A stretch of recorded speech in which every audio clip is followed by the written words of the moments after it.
안녕하세요. 오늘 여러분과 함께 닐 도널드 월시의 10대를 위한 신과의 대화, 그중에서도 13장 약물 중독과 14장 학교 내용을 좀 깊이 이야기 나눠보겠습니다. 이번 시간에는 청소년기에 누구나 고민할 법한 두 가지 주제죠. 약물의 유혹, 그리고 우리 교육 시스템에 대한 좀 근본적인 질문들. 이 텍스트가 이걸 어떻게 다루는지 한번 보려고 해요. 이게 그냥 10대들만의 이야기가 아니라 사실 우리 모두의 선택, 또 자아인식, 사회 구조에 대한 이야기로 확장될 수 있거든요. 자, 그럼 한번 시작해 볼까요? 먼저 13장, 약물 중독 이야기부터 꺼내보죠. 프랑스 파리에 사는 17살 발레리의 질문이 던져집니다. 제가 마약을 살짝 해봤다고 해서 왜 다들 그렇게 호들갑이죠? 이거 상당히 솔직하고 좀 도발적인 질문인데요. 네, 그렇죠. 이 텍스트는 일단 약물이라는 말의 뜻부터 좀 넓게 봐야 한다고 시작해요. 그러니까 우리가 흔히 생각하는 그런 불법 마약류뿐만 아니라 합법적인 약물들 있잖아요. 심지어 술이나 설탕 같은 것들도요. 이걸 남용하면 문제가 심각해질 수 있다. 뭐 이런 거죠. 술이나 설탕까지 포함해서요? 네. 여기서 중요한 건 이게 합법이냐 아니냐가 아니라 남용했을 때 위험하다는 거예요.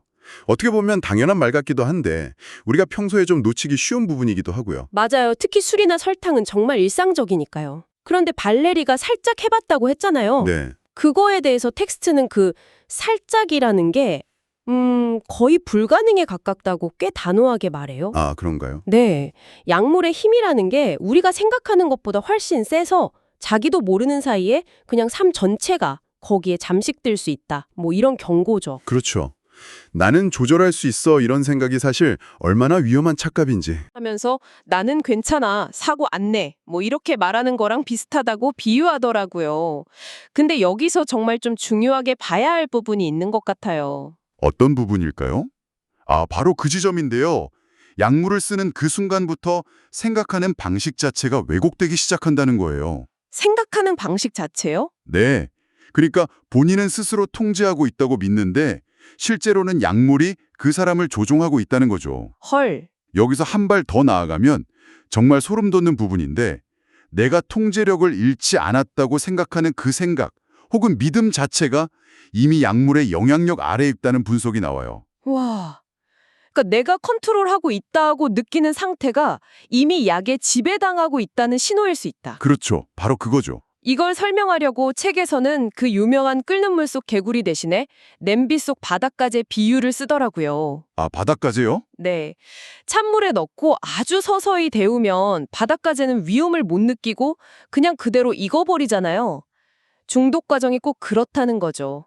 서서히 알아채지 못하게. 정말 적절한 비유네요. 청취자 여러분은 이 비유 들으시면서 어떠세요? 꼭 약물 아니더라도 우리 삶에서 이렇게 서서히 빠져드는 위험 같은 거 있지 않을까요? 네, 맞아요.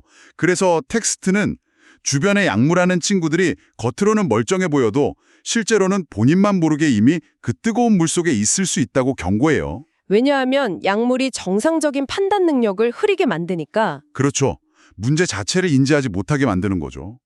그래서 나는 언제든 끊을 수 있어 이런 말이 약물 때문에 삶이 망가진 사람들이 가장 흔하게 했던 뭐랄까 마지막 말 같은 거였다고 지적해요. 무섭네요. 그리고 이게 술이나 설탕 남용에도 똑같이 해당된다고 강조하고요. 하긴.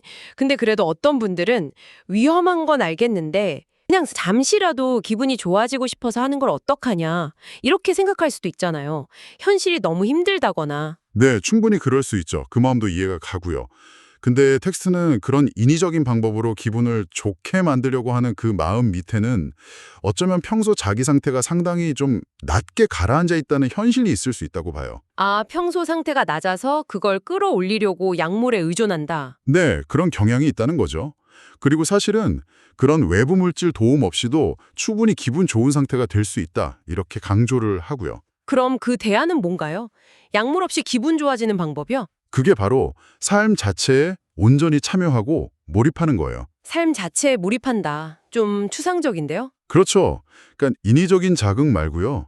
깨어있는 마음, 활기찬 몸, 또 열린 가슴, 그리고 뭐랄까 고양된 영혼으로 경험하는 그런 순수한 기쁨, 행복 이런 걸 추구하라는 메시지죠. 여기서 그 유명한 됨, 함, 가짐 이 세 가지 차원이 등장하네요. 아, 그 개념이 여기서 나오는군요. 됨, 함, 가짐. 네, 이게 좀 어려울 수 있는데 쉽게 말하면 이 순서가 중요하다는 거예요. 순서요? 네, 보통 사람들은 좋은 걸 가지면 예를 들어 돈이나 명예 같은 거요. 그러면 행복한 일을 할 수 있고 뭐 여행이라든지 취미생활 그러면 결국 멋진 사람이 될 것이라고 생각하잖아요. 그렇죠. 보통 그렇게 생각하죠. 근데 텍스트는 그 순서가 반대라고 말해요. 먼저 내가 어떤 존재가 될 것인가, being 이걸 정하라는 거죠. 예를 들어 나는 정직한 사람이 되겠다, 사랑이 넘치는 사람이 되겠다, 이렇게요. 아, 시작이 됨이군요. 맞아요. 그리고 그 됨에 맞는 행동을 doing 하면 결과적으로 그에 걸맞는 것들을 자연스럽게 갖게 된다는 거예요. 와, 순서가 완전히 다르네요. 그렇죠. 진정한 행복은 이 됨, 함, 가짐이 자연스럽게 흘러갈 게 오는데 약물은 이 흐름을 돕기는커녕 완전히 망가뜨린다라고 아주 강하게 주장해요.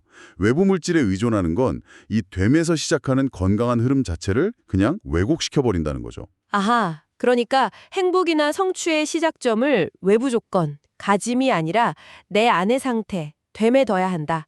그리고 약물은 그 출발점 자체를 어그러뜨린다. 이런 얘기군요. 정확합니다. 자, 그럼 이런 개인의 선택과 인식의 문제가 우리가 매일 만나는 현실, 바로 학교라는 환경과는 또 어떻게 이어질까요? 이 이야기도 참 중요할 것 같은데요. 다음 장으로 넘어가서 학교에 대한 텍스트의 관점을 좀 살펴보겠습니다. 14장, 학교는요, 14살 트리스탄의 질문으로 시작해요. 왜 학교에서는 생각하는 법, 즉 사상은 안 가르치고 사실만 가르치나요? 이것도 정말 핵심을 찌르는 질문이죠. 그렇죠. 이 질문에 대한 텍스트의 답이 상당히 직설적이에요. 어떤데요? 한마디로 생각이라는 건 기존 질서를 흔들 수 있기 때문에 현 상태를 유지하고 싶어하는 사회에게는 좀 위험하게 느껴진다는 거예요. 아, 사회는 이미 만들어진 전통이나 제도, 권력 구조 같은 걸 지키려는 힘이 강하잖아요.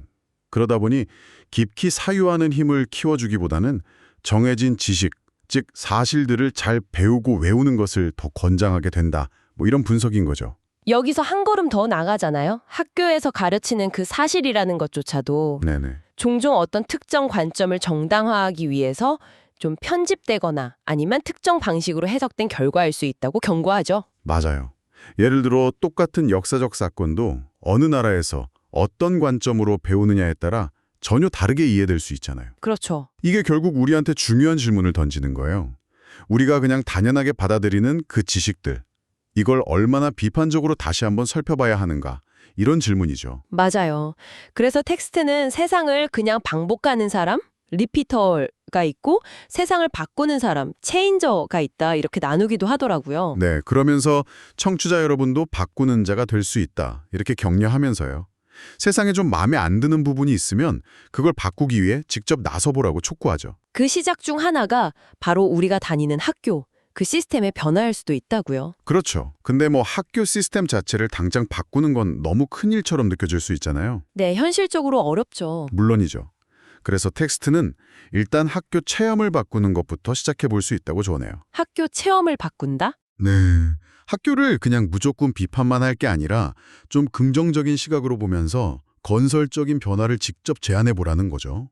너무 막 심각하거나 공격적으로 말고 좀 부드럽게 하지만 용기 내서요. 여기서 제시하는 학교 변화 아이디어들이 사실 굉장히 파격적이고 흥미로워요. 오, 어떤 것들이 있나요? 다 보긴 어려울 테니 좀 인상적인 건 몇 개만 짚어주시겠어요? 네, 몇 가지 핵심만 보면요. 첫째는 그냥 지식 암기 위주 교육에서 벗어나서 개념 중심으로 가자는 거예요. 예를 들면 뭐 자각, awareness, 정직, honesty, 책임, responsibility 같은 중요한 가치들을 배우고 이걸 실제 생활이랑 연결시키는 거죠. 아, 개념 중심 교육? 그리고 둘째는 아마 많은 분들이 좀 놀라실 수도 있는데 시험, 점수, 등급제도 이걸 아예 없애자고 제안해요. 네. 시험이랑 등급을 없애자고요? 네.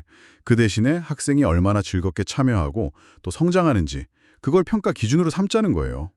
그러니까 성적 경쟁보다는 내적인 동기, 배우는 즐거움 자체를 더 중요하게 보자는 철학이 담겨 있는 거죠. 와, 시험이랑 등급 없는 학교라 상상이 잘 안 가면서도 굉장히 솔깃한데요? 그렇죠.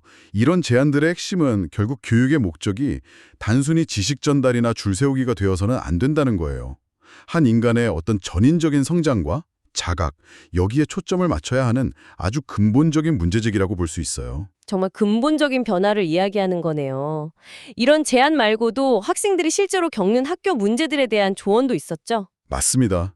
예를 들어서 그 텍사스 휴스턴에 사는 15살 웨이드라는 친구가 숙제가 너무 많다고 고민을 털어놓거든요. 아, 숙제 문제. 정말 많은 학생들이 공감할 것 같은데요. 그렇죠. 텍스트도 거기에 공감하면서 실제로 미시간 대학 연구를 인용해서 숙제 시간이 과거보다 훨씬 늘었다는 점을 짚어줘요. 그리고 혼자 힘들어하지 말고 부모님이랑 상의해서 학교 측과 좀 대화를 해보라고 권하죠. 대화해보라. 네. 여기서 중요한 건 에이, 말해봤자 어차피 안 될 거야. 이렇게 미리 포기하지 않는 태도예요. 긍정적인 생각이 현실을 바꿀 수 있다는 점을 여기서도 또 강조하고 있고요.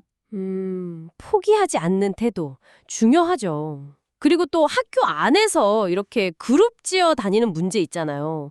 뭐 잘 나가는 애들, 문제 아들 이렇게 나뉘는 거요? 아, 네. 그 애리조나 피닉스의 16살 마리 학생 고인이었죠. 텍스트는 그런 현상이 청소년기의 자기 정체성을 찾아가는 과정에서 나타나는 좀 자연스러운 부분일 수도 있다고 일단 설명해요. 자연스러운 부분이다. 네, 그럴 수 있다는 거죠. 하지만 그렇다고 해서 어떤 그룹에 들어가려고 억지로 자기답지 않은 행동까지 하지는 말라고 분명히 경고해요. 아, 억지로 맞추지는 마라. 그렇죠. 특정 그룹에 완전히 딱 속해서 벽을 치기보다는 그냥 나는 나로서 존재하면서 여러 그룹이랑 자유롭게 교류하되 어느 한쪽에 완전히 흡수되지는 말라는 조언이죠. 여기서 더 깊은 약간 영적인 관점으로 합일, 원네스라는 개념이 소개돼요. 합일, 원네스요? 그게 뭐죠? 네, 이게 좀 중요한 개념인데요. 합일은 모든 존재가 사실 근본적으로는 다 하나로 연결되어 있다는 사상이에요. 겉모습은 다 제각각이지만 그 본질에 있어서는 서로 연결된 하나의 큰 생명체와 같다는 거죠.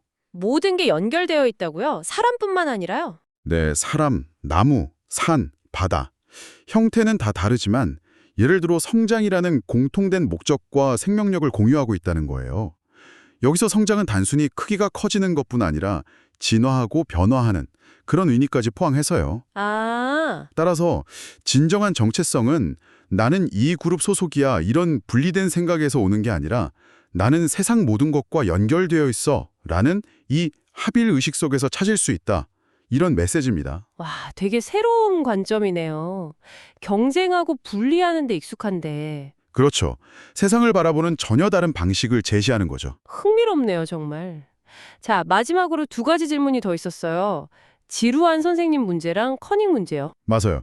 뉴욕시에 사는 16살 데니스 학생이 선생님이 너무 지루해서 힘들다는 고민을 했는데요. 여기서는 그냥 불평만 하지 말고 좀 적극적으로 해결책을 찾아보라고 조언해요. 적극적으로요? 어떻게 하라고 하죠? 예를 들면 선생님한테 직접 가서 좀 정중하게 선생님, 제가 수업 내용을 잘 이해하기가 좀 어려운데 혹시 도와주실 수 있을까요? 이렇게 도움을 요청해 볼 수도 있고요. 아니면 자기가 좀 흥미를 느낄 만한 특별 프로젝트 같은 걸 제안해 볼 수도 있겠죠. 오, 프로젝트 제안까지요? 네, 또는 뭐 수업 잘 따라가는 친구들이랑 같이 스터디 그룹을 만들거나 부모님이나 상담 선생님께 도움을 청하는 방법도 있고요. 핵심은 그냥 수동적으로 불평만 하는 게 아니라 상황을 개선하려고 능동적으로 공갈을 시도해보라는 거죠. 그렇군요. 자, 드디어 마지막 질문입니다. 뉴올리언스의 16살 마샬 학생이 던진 시험 부정행위, 즉 커닝에 대한 질문이에요. 이건 좀 민감할 수도 있는데 어떻게 풀어가나요? 이 부분도 관점이 상당히 독특해요. 커닝이라는 행위를 단순히 이게 옳은 거냐 그른 거냐 이런 도덕적인 잣대로만 보지 않고요. 질문의 초점을 확 바꿔버려요. 어떻게 바꾸죠? 이 행동이 내가 진정으로 원하는 바, who you choose to be, 거기에 도움이 되는 행동이냐 아니냐, what serves you, 이 관점에서 보라는 거예요. 내가 원하는 바에 도움이 되느냐? 그게 무슨 뜻이죠? 그러니까 텍스트는 청취자 여러분께 이렇게 묻는 셈이에요. 당신의 진짜 목적이 그냥 단순히 시험 점수 잘 받는 거, 그거 하나인가요? 아니면 이 시험이라는 경험을 통해서 나는 어떤 사람인가를 스스로 정의하고 만들어가는 과정의 일부로 삼을 건가요? 아, 즉, 속임수를 쓰는 사람이 정말 당신이 되고 싶은 당신의 모습인가요? 라는 아주 근본적인 질문을 던지는 거죠. 세상 많은 사람들이 그렇게 한다고 해서 나도 그냥 따라 할 건지, 아니면 내가 세상에서 보고 싶은 어떤 변화, 예를 들면 정직함이나 진실됨 같은 그런 가치를 스스로 실천하는 사람이 될 건지 그걸 선택하라는 거예요. 선택의 문제군요. 네. 그리고 그 선택 하나하나가 결국 나는 누구인가? 라는 자기 정의를 계속 만들어가는 과정이라는 거죠. 여기서 다시 아까 말했던 됨의 중요성이 또 강조되는 거고요. 와, 커닝이라는 구체적인 행동 하나를 자기 정체성 문제로까지 이렇게 연결시키는군요. 정말 깊네요. 오늘 10대를 위한 신과의 대화 발췌 내용을 통해서 약물 사용의 위험성이나 자기 기만의 문제, 또 교육의 본질과 시스템에 대한 근본적인 질문들, 그리고 개인의 선택이 가진 힘, 더 나아가 모든 것이 연결되어 있다는 합일이란 개념까지 와, 정말 폭넓은 주제를 다뤄봤네요. 그렇죠. 이게 10대들의 질문에서 시작했지만 들어보니 결국 우리 모두에게 던져진 아주 깊은 철학적 질문들이 아니었나 싶어요. 맞아요. 오늘 나눈 이야기들을 쭉 관통하는 어떤 핵심 메시지가 있다면 그건 아마 진정한 성장이나 행복은 약물, 성적임, 아니면 내가 어떤 그룹에 속해 있느냐 같은 그런 외부적인 요인이 아니라 우리 내면의 상태, 즉 자각이나 진정성, 연결 같은 곳에서 비롯된다는 이야기인 것 같아요. 자, 그럼 마지막으로 청취자 여러분께 저희가 생각해 볼 만한 질문 하나를 던져드리고 마무리하면 어떨까 싶어요. 네, 좋습니다. 오늘 저희가 나눈 이야기들, 특히 이 텍스트의 관점에 비추어 볼 때요. 여러분이 평소에 성공이나 행복에 대해서 그냥 무심코 당연히 이렇지 하고 가지고 있던 생각들 중에 이건 내가 한번 다시 생각해 봐야겠는데 싶은 그런 지점이 혹시 있으셨나요? 네, 오늘 나눈 이야기들을 바탕으로 거창한 게 아니더라도요, 자신의 아주 작은 믿음이나 가정 하나를 잠시 멈춰서 다시 한번 들여다보는 시간을 가져보시는 건 어떨까 그런 제안을 드리고 싶네요. 네, 좋습니다. 오늘 저희와 함께 이 깊은 이야기에 귀 기울여 주셔서 정말 감사합니다.